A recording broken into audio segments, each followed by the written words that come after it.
Print, email, Facebook, Twitter. More Liberal Party President Nick Greiner concedes 50-50 gender split of elected MPs unlikely by 2025. Media player, space to play, M to mute, left and right to seek, 00:0001:07:00:0001:07. It is unlikely the Liberal Party will reach its target of 50% elected female MPs by 2025. Federal President Nick Greiner says. Mr. Greiner told the ABC's National Rap program, "It's a continuing struggle to get the party up to what I think is a representative appearance and reality in terms of female representation. It's tough from where we are now, given the realities of the timetable. The important thing is to maintain the pressure, to maintain the direction, and to try and win the argument within the party about the importance. It's a continuing process and we will get there. Whether we get there precisely by that target in 7 years' time, we'll have to wait and see."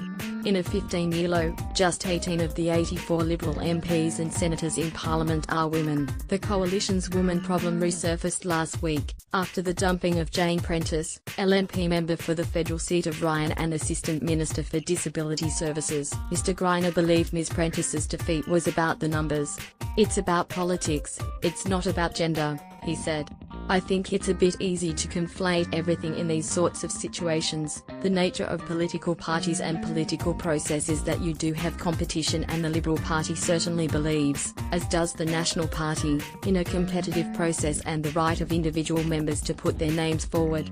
Brisbane City Councillor Julian Simmons was selected as the LNP's party candidate in the seat's pre-selection ballot. Liberal Party Women's Committee Chairwoman Helen Kroger warned the coalition, "Can't have blokes contesting incumbent women within the party.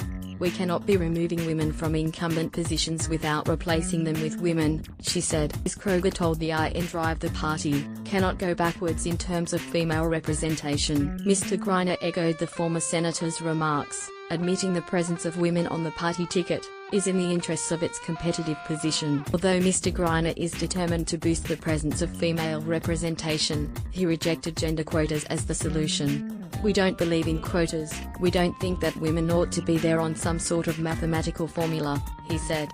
The Liberal Party's got a clear, and I think, philosophically coherent position about that.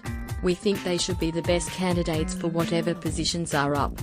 The former NSW Premier also stressed diversity in Canberra goes beyond gender representation. "Both major parties are underrepresented in terms of the ethnic backgrounds of their elected representatives," Mr. Greiner said. Australia and China need sustainable long-term relationship. Mr. Greiner appeared on National Rap just hours after returning from Beijing. His personal trip coincided with Trade and Tourism Minister Steve Chobo's visit to China, which ended an unofficial 8-month freeze on Australian government representatives being invited to the country. Australia and China need to develop a sustainable long-term relationship, Mr. Greiner said.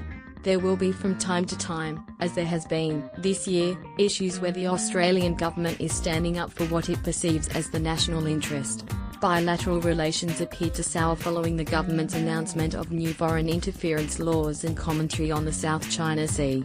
"There is more tension now than there was a year or two ago in the Australia-China relationship, and I'm sure that there'll be ups and downs." Print, email, Facebook, Twitter.